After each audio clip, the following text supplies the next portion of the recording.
ጠላት ያሰበውና ያቀደው ሁሉ ስላልተሳካ አንተ ያልከው ብቻ በእኛ ህይወት ላይ ሊሆን ግድ ስለሆነ እናመሰግናለን። ደግሞ እንዲህ ባለ ሁኔታ ከወገኖቼ ጋር ሆኜ እንዳመሰግን ቃልህን እንድመሰክር እድል ስለሰጠኸኝ አመሰግናለሁ። ጊዜያችንን ተረከብ። መንፈስህ ያለ መከልከል በመካከላችን ይንቀሳቀስ። የትኛውም አይነት የጠላት ኃይል ሁሉ በጌታ በኢየሱስ ክርስቶስ ስም የታሰረ ይሁን። ክብር ለአብ፣ ክብር ለወልድ፣ ክብር ለመንፈስ ቅዱስ አንድ አምላክ አሜን። ወዳችኋለሁ። ዘመናችሁ ይባረክ። በሶስቱም ፕላትፎርሞች የምትከታተሉ ወገኖቼ ጸጋና ሰላም ይብዛላችሁ። ሰሞኑን በጣም ብዙ በአየሩ ላይ የሚራገቡ ጉዳዮች ነበሩ። ያንን አስመልክቶ እኔም የጸሎትና የአርምሞ ጊዜ ላይ ስለነበርኩኝ ብዙ መረጃዎችን አልሰጠኋችሁም። አንዳንዶቻችሁ ጠይቃችሁኛል በውስጥ መስመር እና እኔም ደግሞ ጊዜ ወስጄ አንድ ላይ ምላሽ ለመስጠት ስላሰብኩኝ በዚህ ዙሪያ ምንም አላልኳችሁም። በተለይም ታሰረ፣ ታገደ፣ ባንኩ ታገደ፣ ምኑ ታገደ የሚሉ መረጃዎች ይወጡ ነበረ። እነዚህ መረጃዎች እውነት ናቸው ወይስ ውሸት ናቸው? ወይም ደግሞ የተነገረው ወደ እናንተ የደረሰው መረጃ ምን ያህል ታማኝነት አለው የሚለውን እሱን በቅድሚያ አብራራላችኋለሁ። ነገር ግን እግዚአብሔርን ከሁሉ አስቀድሜ አመሰግናለሁ። ምክንያቱም ወንጌል እንደ ወንጀል ርዕሱም የገባውበት ርዕስ ያ ነው። ወንጌል እንደ ወንጀል የተቆጠረበት ዘመን ነው። አሁን ያለንበት ዘመን ከባድ ዘመን ነው። በነገራችን ላይ በጣም ከባድ ዘመን ነው እና ምን ማለት ነው ወንጌል እንደ ወንጀል ማለት ምን ማለት ነው? ወንጌል ማለት የምስራች ነው። የምስራቹ ቃል እንደ ወንጀል የሚሰማቸው ሰዎች በዚህ ዘመን መኖራቸው፣ የምስራች ሲነገር ደግሞ የምስራች ያልሆኑ ነገሮች ይመታሉ። እሱ ሳይታለም የተፈታ ነው ማለት ኢየሱስ ያድናል ስንል ሌሎቹ እንደማያድኑ፣ ሌሎቹ ነፃ ማውጣት እንደማይችሉ፣ ከዘላለም ፍርድ፣ ከዘላለም ሞት፣ ከዘላለም ጥፋት፣ ከኃጢአት ቁርኝት፣ ከዲያብሎስ ቁርኝት ነፃ ማውጣት የሚችለው ኢየሱስ መሆኑን ስንናገር አዘ ሴም ታይም በተመሳሳይ ሰዓት በተመሳሳይ ሁኔታ ሌሎቹ እንደማያድኑ እየተናገርን ነው። የምስራች ኢየሱስ ያድናል። የምስራቹ ከሌሎች አዳኞች ጋራ ሲቀላቀል ምን ይሆናል? ወንጀል ይሆናል። እኔ እየሰራ ያለሁት ወንጌልን እየመሰከርኩ ወንጀልን ደግሞ እያፈረስኩ ነው። ወንጀል ማርያም ታድናለች፣ አርሴማ ታድናለች፣ አቡዬ ያድናሉ፣ ፍጡራን ያድናሉ፣ የዘላለምን ህይወት ይሰጣሉ፣ በቃል ኪዳናቸው የተማመነ ይሄ ይደረግለታል፣ ይሄ ይሰራለታል የሚል ቃል ኪዳን ተሰጥቷቸዋል የሚል ወንጀል ይባላል። ይሄ ለምን አልተጻፈም? የእግዚአብሔር ቃል አያውቀው፣ መጽሐፍ ቅዱስ አያውቀው። መጽሐፍ ቅዱስ የማያውቀውን የዘላለም ህይወት ይሰጣሉ ተብሎ የተነገረላቸውን አማልክት ሰዎች ሲዘረዝሩ ያንን ወንጀል ነው፣ ይሄ ስተት ነው ብሎ መናገር፣ ከዛ ደግሞ እውነትን ማጽናት፣ ይሄ የተባረከ አገልግሎት። ወንጌል የምስራች። አሁን የምስራች የሚለው ቃል እኮ ደስታን ነው የሚያመለክተው፣ ረፍትን ነው የሚያመለክተው፣ ፍስሐን ነው የሚያመለክተው፣ ሐሴትን ነው የሚያመለክተው። ኦኬ። ወንጀልስ? ወንጀል ደግሞ ሞትን ነው የሚያመለክተው። ሰዎችን ወደ ሲኦል የሚነዱ ትምህርቶች በዚህ ዘመን በተለያየ አግባብ እየተሰጡ ያሉ ትምህርቶችን እናፈርሳለን ማለት። ይሄ ቋሚ የሆነ የዘላለም ህይወት ሚኒስትሪ አሰራር፣ ቋሚ የሆነ ማንም ሊቀይረው ማይችለው ማለት ነው። ማንም ሊቀይረው የማይችለው። ስለዚህ በፍቅር ሰዎችን ወንጌል ሰብኮ ወደ እግዚአብሔር መንግስት የማምጣቱ ስራ የሚሰራበት ሁኔታ ነው ያለው ማለት ነው። ይሄን ተከትሎ ነው እንግዲህ ክስ የተመሰረተው ማለት ነው። አሁን ወደ ዋናው ጉዳይ ስመጣላችሁ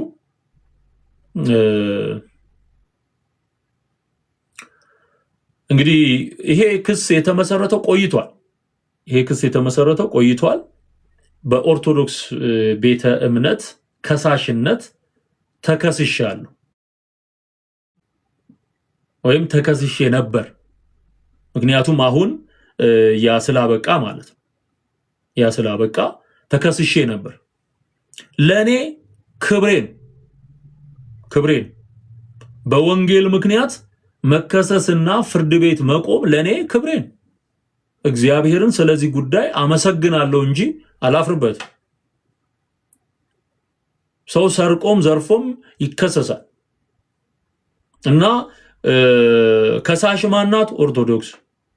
ተከሳሽ ትዝታው ኢትዮጵያ ሄጄ ነበረ እንደምታውቁት እና ወንጌልን እንደ ወንጀል አድርገው ነው ያቀረቡት በክሱ ላይ ተሰደብን ብጥብጥ የሚያስነሳ ነገር ተናገረ የሚሉ ነገሮች ናቸው የተነሱት። የዛ ጉዳይ ውስጥ ፍርድ ቤት የያዘውና የፈታው ነገር ስለሆነ እዛ ነገር ውስጥ መግባት አልፈልግም። ግን አጠቃላይ ሁኔታው ይሄን ይመስል ነበር። ምክንያቱም ሰዎች ለብዙ ነገር እየተጠቀሙበት ስለሆነ እኔ ያለውን ሁኔታ በግልጽ ነግሬያችሁ ለወደፊቱም በምን አይነት ሁኔታ ነገሮች መታየት እንዳለባቸው ለመጠቆም እና ከሰዋል ያ ክስ የነበረው መጀመሪያ የመጣው ጊዜ ነው። የናና ኢየሱስ የወጣ ጊዜ ሚሊኒየም ፕሮግራም ሰሞን የነበረው ዛ ግርግር ውስጥ የጀመሩት ነው እና አሁን አገልግዬ ወደ አሜሪካ ልመለስ ስል ነው። ያው እግድ ነበር። አዎ እግድ ነበር። ያ እግድ መነሳት ነበረበት። ያንን እግድ ለማስነሳት ደግሞ ፕሮሰሶች አሉት። ህግ ጠብቆ መጓዝ ያስፈልጋል። ምክንያቱም ህግ ለሁሉም እኩል ነው። እኔ በዚህ አምናለሁ። በነገራችን ላይ ህግ ለሁሉም መስራት አለበት። ኦኬ፣ ሉዓላዊት ሀገር ናት ኢትዮጵያ። የራሷ የሆነ ህገ መንግስታዊ ስርዓት አላት። የራሷ የሆነ የፍርድ ሂደት አላት። የፍርድ ስርዓት አላት። በእያንዳንዱ መንገድ ማንኛውም ሰው ይከሰሳል ወይም ይከሳል። በወንጌል መከሰስ ግን ክብር ነው። ሃሌሉያ! ኢየሱስ ጌታ ነው። ስለዚህ ያንን መብታቸውን ተጠቅመው ከሰዋል። ክሱ ደግሞ ምንም የሚያስኬድ አይደለም። እዚህ ግባም የሚባል አይደለም። አገር ሙልጭ አርገው እየተሳደቡ፣ መሪ ሙልጭ አርገው እየተሳደቡ፣ ዘር እየተሳደቡ እኔ አሁን ሰሞኑን የደረሰኝ አንድ ቪዲዮ ነበርና ያንን ቪዲዮ ስመለከት እንዴ እንደዚህ ተሳድበው እነሱ ዛው እየፈነጩ የሚኖሩ ከሆነ ወንጌል ነው። እኛ አሁን በቃ የሚያድነው ኢየሱስ ነው፣ እነከሌ ደግሞ አያድኑም ነው። ተስካር አያድንም ነው።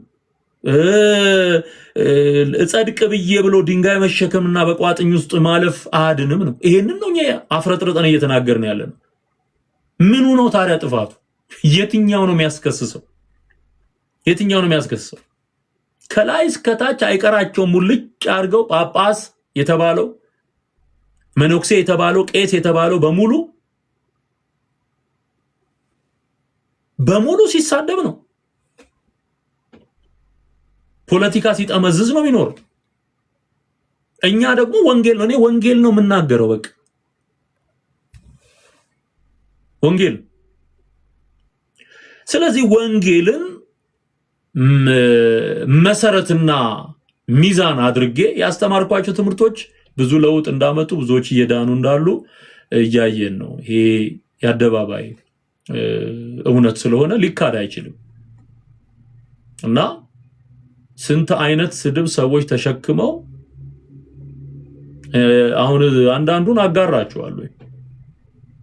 ሙልጭ አርገው ነው የሚሳደቡት። ሙልጭ አርገው ማለት ፐርሰናል የሆነ ስድብ ነው የሚሳደቡት እነሱ። እንደው አሁን ማርያምን ለኦርቶዶክስ ቆጥሮ ያስረከበ ማን አለ? መጽሐፍ ቅዱስ ሰጥቷቸዋል። ማርያም እኮ በመጽሐፍ ቅዱስ ውስጥ የተጻፈች እግዚአብሔርን አገልግላ ያለፈች ሴት ናት። ሙስሊሙም መሬማ ብሎ ይናገራል። ጴንጤውም የጌታ እናት ማርያም ብሎ ይጠራል። እነሱም ደግሞ ድንግል ማርያም እያሉ ይጠራል። ለምን? አንድ መጽሐፍ ቅዱስ ላይ ነው የተጻፈው። ኦኬ፣ አንድ መጽሐፍ ቅዱስ ላይ ነው የተጻፈው። አሁን ማርያምን ለኦርቶዶክስ ብቻ ወስዶ የኔ ነው ብሎ ለክስ መሄድ በራሱ ይሄ ጤና ማጣት ነው በእውነት። ምክንያቱም ባይብልም ላይ ቁርአንም ላይ ያለን ካራክተር ባይብሊካል ካራክተር ለክርክር ተይዞ ፍርድ ቤት አይካሄድም፣ እንደው ለማዘግየት ካልሆነ በስተቀር።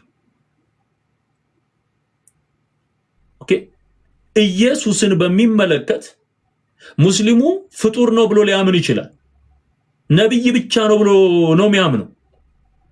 አይ አንተ ነብይ ነው ብለ ልታምን ትችላለህ። ኢየሱስ ግን አምላክ ነው፣ የእግዚአብሔር ልጅ እግዚአብሔር ነው ብዬ የመናገር መብት አለ።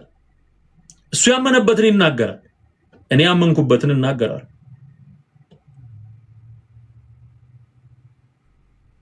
ኢየሱስ አማላጅ አይደለም ብሎ ኦርቶዶክስ ያስተምራል።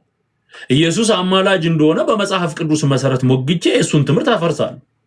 ይሄ የእምነት ነፃነት የመናገር ነፃነት ባለበት ምድር ሁሉም ሰው ፕራክቲስ ሊያደርገው የሚችለው ነገር ነው ማለት ነው። ኢዝሊ አንደርስታንድ ሊደረግ የሚችል ጉዳይ።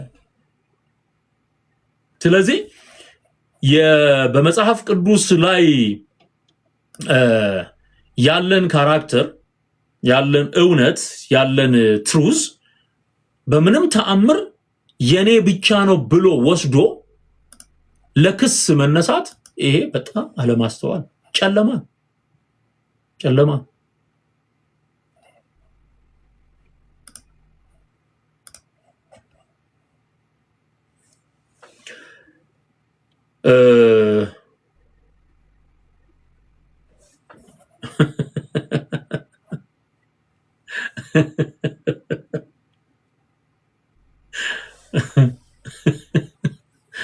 እሺ ተባረኩ።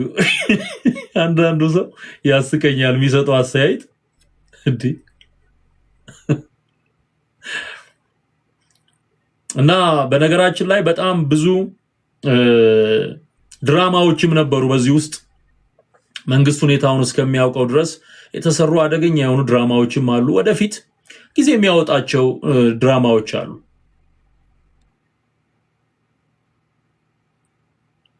ከጉዞ ሰዎችን ማዘግየት ግን ምንም እንኳን ባይሳካላቸው በጣም ብዙ ጥረት አድርገዋል። እነዚህ ሰዎች የሆነ እንትን ቢኖራቸውማ ማንንም አያኖሩም ብዬ ነው ያየሁት። በቃ ማንንም አያኖሩም። በጣም ወደፊት ብዙ ነገሮችን አርቄ እንዳስብ ነው ያደረገኝ። እውነቴን ነው የምነግራችሁ። እና እኔ ሁሉ ጊዜ እንደምናገረው የኢትዮጵያ ኦርቶዶክስን ምእመን አባቶችን፣ እናቶችን፣ ወንድሞችን፣ እህቶችን በማክበር በመውደድ እንዲድኑ ወደ እውነተኛው ጌታ ወደ ኢየሱስ እንዲመጡ ፍቱን መድኃኒት ወደ ሆነ ወደ ጌታ ወደ ኢየሱስ እንዲመጡ ከቅርጻ ቅርጽ አምልኮ ነፃ እንዲወጡ ይሄንን በአክብሮት ነው እየተናገርኩ ያለሁት። ወደፊት የምናገር በፍቅር በአክብሮት መረጃ ማስረጃ የቪዲዮ የፎቶ የእግዚአብሔር በተለይ የእግዚአብሔርን ቃል ማስረጃ በማድረግ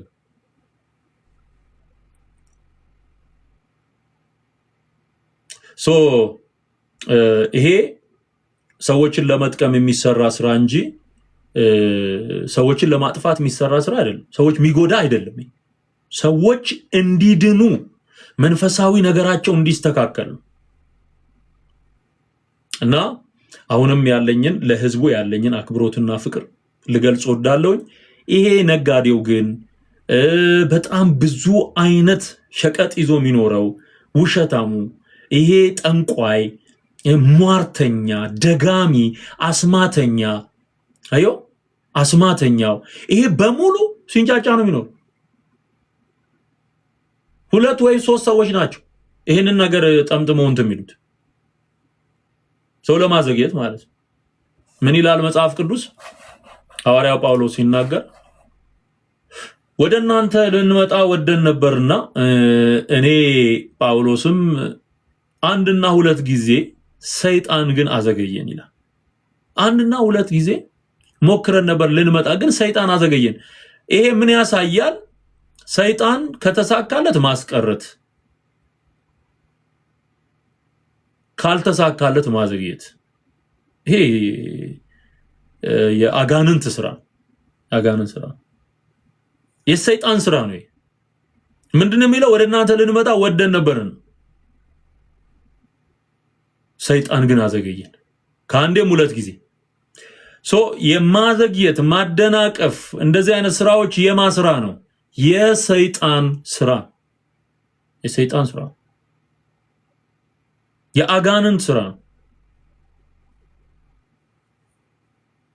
ነገሮች ፈጥነው እንዳይሰሩ፣ የእግዚአብሔርን እውነት ለትውልዱ በተሳለጠ መንገድ እንዳይሰራ፣ የእግዚአብሔር ቃል እንዳይሮጥ፣ ይኸውልህ እንዳይሮጥ ነው የሚሰራ። መጽሐፍ ቅዱስ ግን ምንድነው የሚለው? እንዲሮጥ ነው የሚለው።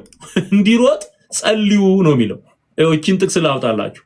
እንዲሮጥ መፍጠን አለበት የእግዚአብሔር ቃል እንዲሮጥ።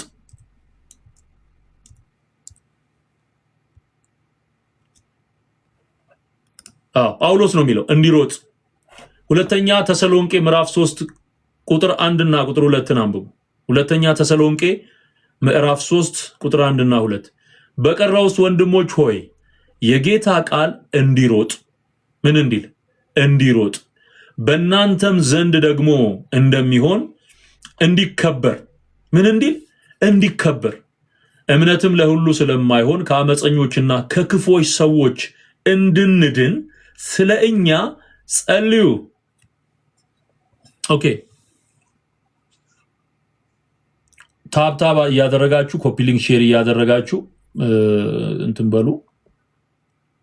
ኦኬ፣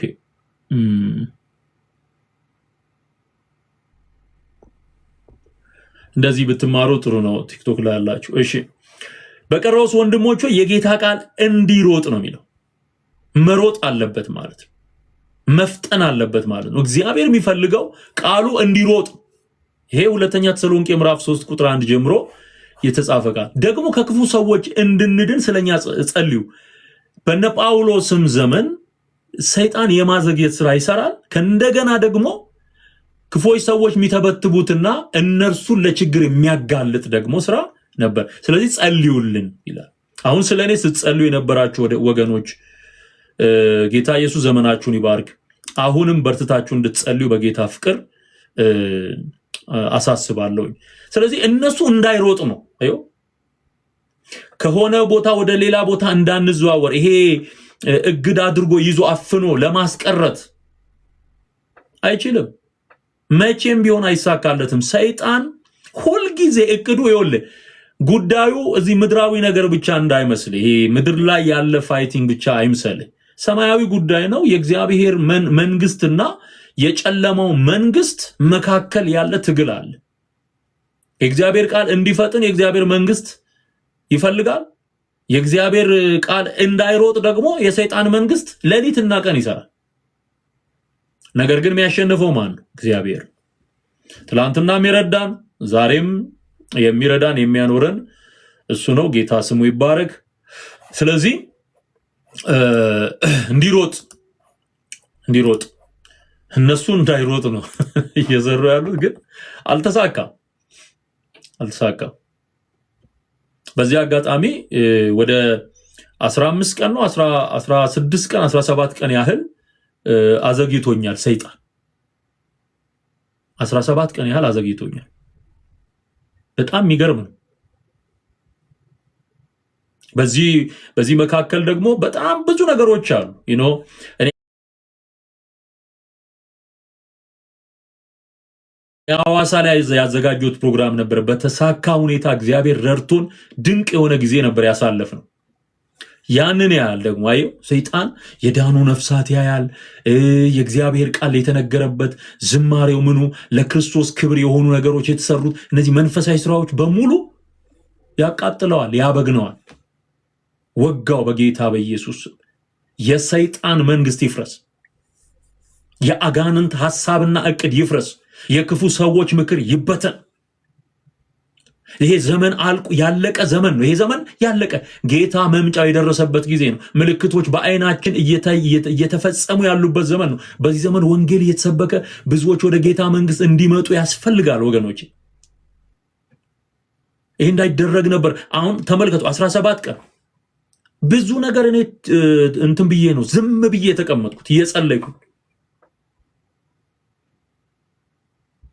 በዛ ውስጥ ግን በጣም ብዙ አስፈላጊ የሆኑ ነገሮች፣ በጣም ትግል የሆኑ ነገሮች ነበሩ። ብዙ ወጪ የሚጠይቁ ነገሮች ነበሩ። እነዛ ሁሉ ነገሮች ተደራራቢ የሆነ ፈተና አምጥተው ነበር። እግዚአብሔር ነው እንጂ ያሻገረኝ በጣም ከባድ ነው ወገኖች። ምክንያቱም የ2 ወር ቆይታ ታስቦ የሚሰሩ ፕሮግራሞች ታቅደው እያንዳንዱ ነገር በካልኩሌሽን ገንዘብን በሚመለከት ቆይታን በሚመለከት ማረፊያን በሚመለከት በጣም ብዙ ነገር አለ። ያን ሁሉ ፕላን አድርጋችሁ ነው ስትሄዱ። ደግሞ በእግዚአብሔር ፊት ምነግራችሁ እያንዳንዱን ወጪ ይሄንን አሁን በሁለተኛው ዙር የወንጌል ጉዞዬ ወደ ኢትዮጵያ ተመልሼ ሄጄ የሰራሁት ስራ ላይ አንድ ሰው እንኳን ስፖንሰር አላደረገም። በጌታ ፊት ነው ምነግራችሁ። በጌታ ፊት ነው ምነግራችሁ። አንድ ሰው ስፖንሰር አላደረገም። እያንዳንዱን ወጪ ራሴ ነው የሸፈንኩት። በዚህ አጋጣሚ ይሄንን መልእክት የምትሰሙ ወገኖቼ የዘላለም ሕይወት ሚኒስትሪ በኢትዮጵያ ምድር እየሰራ ያለውን ስራ፣ የዘላለም ሕይወት ቤተክርስቲያን እየሰራች ያለችውን ስራ፣ በእኔ በባሪያው በኩል እግዚአብሔር እየሰራ ያለውን ስራ የተቀበላችሁ ያመናችሁ ከዚህ እውነት ጋር የተሰለፋችሁ ሁሉ ሚኒስትሪውን በገንዘብ ከዛሬ ጀምሮ እንድትደግፉ በጌታ ፍቅር ጥሪ ያቀርባሉ። በጣም ብዙ ወጪ ነው ያወጣሁት። ለእግዚአብሔር ክብር ይሁን። ሃሌሉያ። ይሄ ደግሞ ታስቦበት። ግን አያችሁ ጠላት ምንድነው የሚያደርገው? የተሰራውን ስራ ኢንጆይ በምናደርግበት ሰዓት የእግዚአብሔርን ይሄ የሰዎችን መዳንና የእግዚአብሔርን መንግስት ደስታ በምናጣጥምበት ሰዓት የሆነ ቻሌንጅ አምጥቶ አትሞስፌሩን ለመቀየር ነው። ወጋው በኢየሱስ ስም። እግዚአብሔር ረድቶኝ ጨርሼ ነው የመጣሁት። ግን ገንዘብ ያስፈልጋል። ገንዘብ ያስፈልጋል። እኔ አሁን ሲሄድ ጠይቄያቸዋለሁ። ማንንም አልጠየኩም። በሕያው እግዚአብሔር ፊት ነው ምነግራችሁ። ማንንም አልጠየኩም። በራሳቸው ቃል የገቡ ሰዎች እንኳን አልመጡም። ይገርማችሁ። አንዳንዴ እንደዚህ ይሆናል። ምክንያቱም ሁሉ ጊዜ ሰዎች አይችሉም። አንዳንዴ ማይችሉበት ሁኔታ ሊፈጠር ይችላል። አልፈርድም በማንም ሊፈጠር ይችላል። ነገር ግን ቃል የተገባ ነበር፣ እሱም አልመጣም። በብዙ ትግል እግዚአብሔር ጸጋውን አብዝቶልኝ ያንን ፕሮግራም አከናውኜ ተመልሻለሁ። ክብር ለእግዚአብሔር ይሁን። በተለይ ሰሜን አሜሪካ የምትኖሩ፣ አውሮፓ የምትኖሩ የወንጌል ልብ ያላችሁ ወገኖች፣ ወንድሞች፣ እህቶች ከዚህም በፊት ስታደርጉ ነበረ። አሁንም ከስር በምትመለከቷቸው የባንክ አካውንቶች ሚኒስትሪውን እንድትደግፉ በጌታ ፍቅር ጥሬን አቀርባለሁ። መደገፍ አለባችሁ። መደገፍ አለባችሁ። የእግዚአብሔር ቃል ለብቻ አይሰራም። የእግዚአብሔር መንግስት ስራ በህብረት ነው የሚሰራው። ሌላ ደግሞ ወደፊት ምነግራችሁ የገጠሙኝ ቻሌንጆች አሉ። በጣም በጣም አስደናቂ የሆነ እንዴ እኔ I didn't expect በቃ እንዲህ አይነት ቻሌንጅ በተለይ ከጴንጤው እንዲህ አይነት ቻሌንጅ ይመጣል ብዬ አስቤ አላቅም። አንተ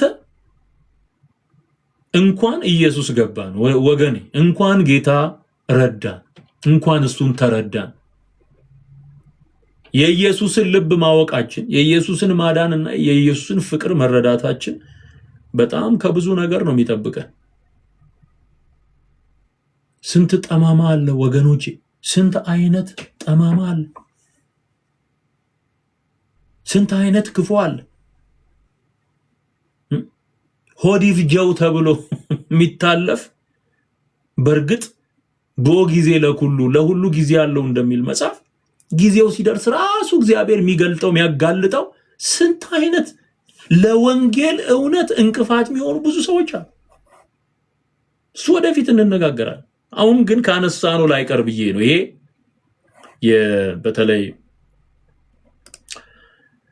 ዜል እና ካሻፕ ፔፓል የምትጠቀሙ ሰዎች በዚህ ስልክ ቁጥርና ኢሜል አድሬስ መላክ ትችላላችሁ። በተለይ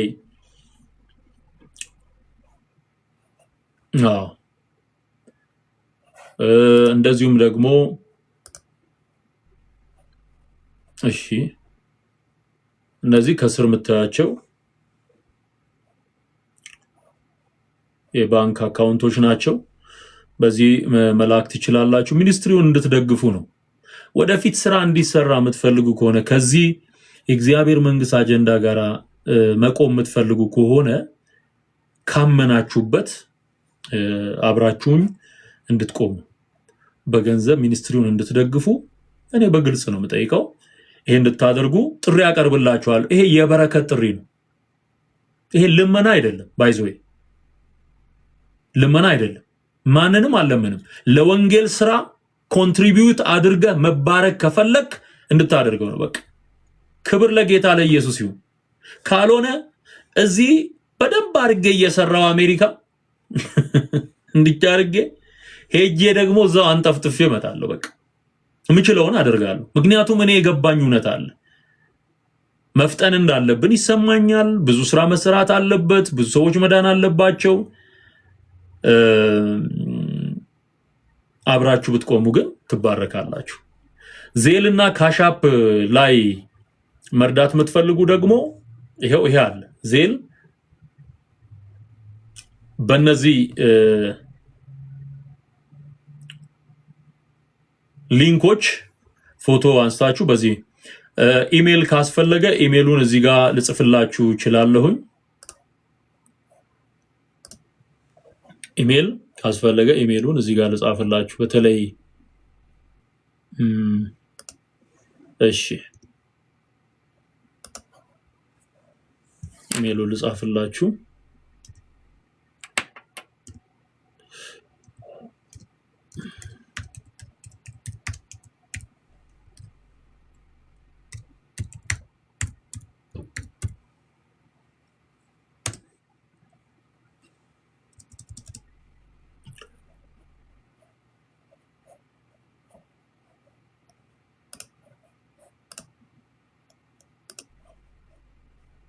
ኦኬ በጣም ጥሩ። ይሄንን ኢሜል መጠቀም ትችላላችሁ።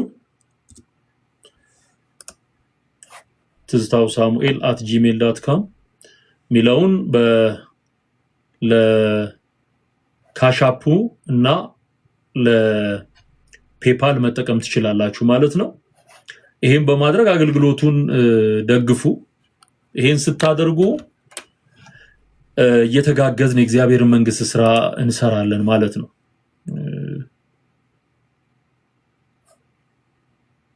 እሺ ሰለሞን ግርማ ጌታ ኢየሱስ ዘመንህን ይባርክ። ከጎንህ ነኝ በርታ ብሏል። እዚህም ላይ ዩቲዩብም ላይ ከዚህ በፊት እንደምታደርጉት የእግዚአብሔር ስራ የመንግስቱ ስራ እንዲሰራ በደንብ ከጎናችን እንድትቆሙ አደራ እላለሁኝ።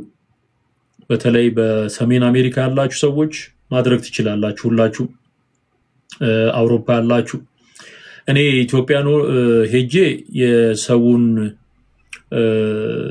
በጣም ተግዳሮት የተሞላ የህይወት ሰልፍ ተመልክቻለሁ። ሁሉም ሰው መስጠት አይችልም። ብዙ የሚቸገር ሰው አለ። ለወንጌል ስራ ግን በተለይ ውጭ ያላችሁ ሰዎች you can do this we can do this together የእግዚአብሔርን መንግስት ስራ አብረን መስራት እንችላለን። አደራ ነው ምላችሁ አሜሪካ ያላችሁ በየስቴቱ ይሄን መልእክት የምትሰሙ ለእግዚአብሔር ስራ አንዴ ተሰጥቶ ዞር አይባልም። አንዴ ተሰጥቶ ዞር አይባልም። ኮንቲኒቲ ባለው መንገድ ቀጣይነት ባለው መንገድ እግዚአብሔር ስራ እንዲሰራ ነገሮችን ማድረግ አለባችሁ። ድጋፎችን መላክ አለባችሁ። አሁን እኛ ስማችንን የሚያጠፉት ገንዘብ ተቀብለው እያሉ ነው። ገንዘብ ተቀብለው ሃይማኖት ቀየሩ ይላል። ኢየሱስ በገንዘብ አይገዛም። በገንዘብ አንዴ የሸጠው ይሁዳ ነው፣ እሱም ታንቆ ነው የሞተው። ሲሞን የሚባለውም የእግዚአብሔርን መንፈስ በገንዘብ ሊገዛ ሲያስብ ገንዘብ ካንተ ጋር አይጥፋ ነው የተባለው። እውነት በገንዘብ አይገዛም፣ ህይወት ተከፍሎ ነው። በምን አይነት ሰልፍ ውስጥ እንዳለፍኩኝ መናገር አልፈልግም፣ ማብራራት አልፈልግም። በጣም ብዙ ቻሌንጆች አልፈዋል። በመጀመሪያውም ስንሄድ የነበረው ትግል እንዴት ነፍስ ለማጥፋት እንኳን የሚዝቱ ሰዎች ነበሩ። እነሱ ተይዘው አልታሰሩም።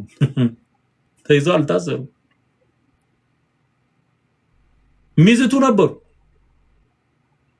በነገራችን ላይ ወንጀል እንደዚህ አይነት ነገር ቀጥታ ሰው ለማጥቃት፣ ለመግደል፣ ለማረድ እንደዚህ የሚፎክር ሰው የተመታ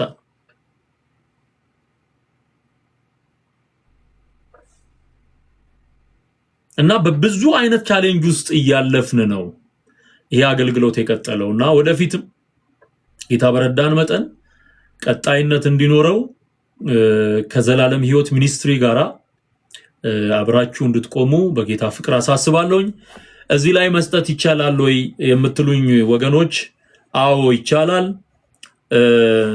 የዩቲዩብ ላይ ያያችሁ ያላችሁ ከዩቲዩብ እንትኑ ከቪዲዮ በታች ዲስክሪፕሽኑም ላይ እነዚህን የድጋፍ መስጫ እንትኖች ዘዴዎች አስቀምጫለሁ። ከቪዲዮ በታች ማለት ነው። ከቪዲዮ በታች ኦኬ፣ እሱን መጠቀም ትችላላችሁ። ከእንደገና ደግሞ የገንዘብ ምልክት አለ ከታች የገንዘብ ምልክት አለ። እሱ ደግሞ ሳፖርት ማድረግ ስትፈልጉ በዛ መሰረት እንድታደርጉ የተዘጋጀ ስለሆነ ከታች አለላችሁ ካሴት መስጫው በታች እሱ ላይ ገብታችሁ ድጋፍ ማድረግ ትችላላችሁ ማለት ነው። ድጋፍ ማድረግ ትችላላችሁ። ክብር ለጌታ ለኢየሱስ ይሁን። እሺ፣ ስለዚህ ሲወራ ሲናፈስ የነበረው እኔ የገረመኝ እንደ ወዳጅ ስገባ አናስገባም ሰርገኛ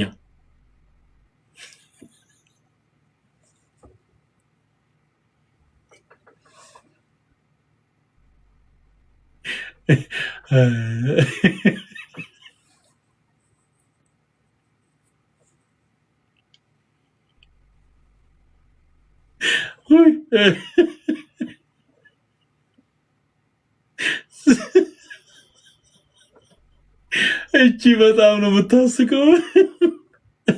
አረ በኢየሱስ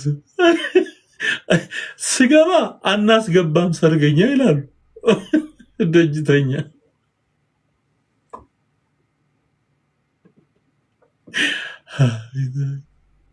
ከዛ ደግሞ ልወጣ ስል አገልግሎት ጨርሼ ልወጣ ስል ደግሞ አናስወጣም ሰርገኛ። አረ በጌታ በኢየሱስ እንዴ!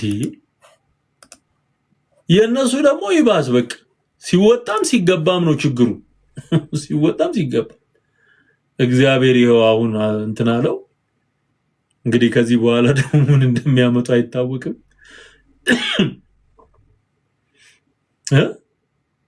አናስገባም አናስወጣም። በቃ እኔ እዛ እኖራለሁኛ። እንግዲህ ምን አደርጋለሁ? መጣና አንደኛዬ እዛ እኖራለሁ። ኢየሱስ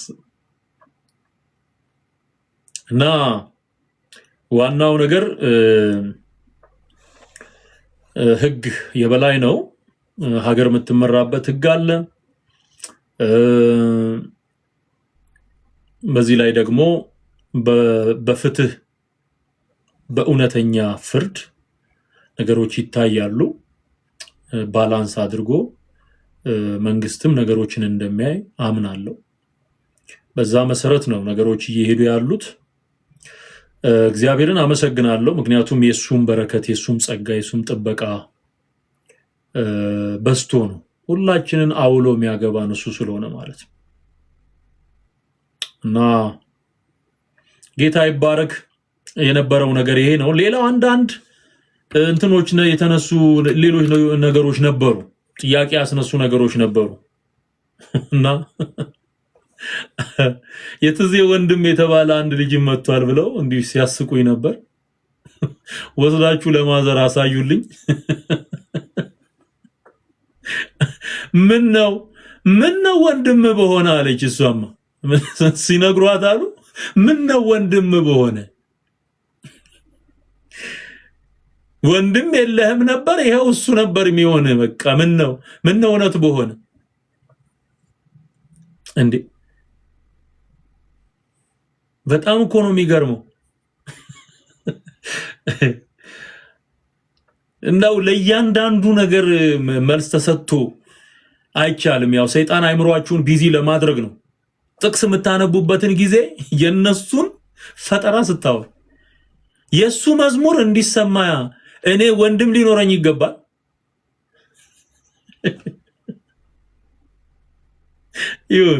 ይሁን እንደሱም ሆኖ ከተሰማ ጥሩ ነው። ችግር የለም።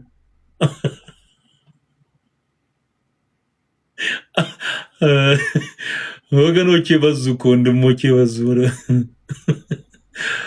እና እንዲህ አይነት ነገሮችም እንደነበሩ ሰምቻለሁና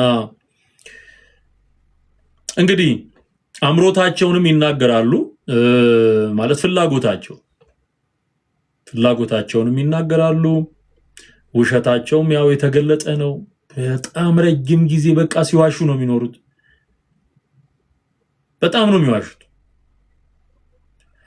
በውሸት ሽልማት ቢኖር ኖሮ የሚሸለሙ ሰዎች አሉ፣ ግለሰቦች የሚሸለሙ እና ዘራፍ ኢየሱስ ጌታ ነው። እኛ ርዕስ አንቀይርም። ኢየሱስ ያድናል። የበራልንን እውነት እንመሰክራለን። ሰዎችን በፍቅር እንማርካለን። ምናልባት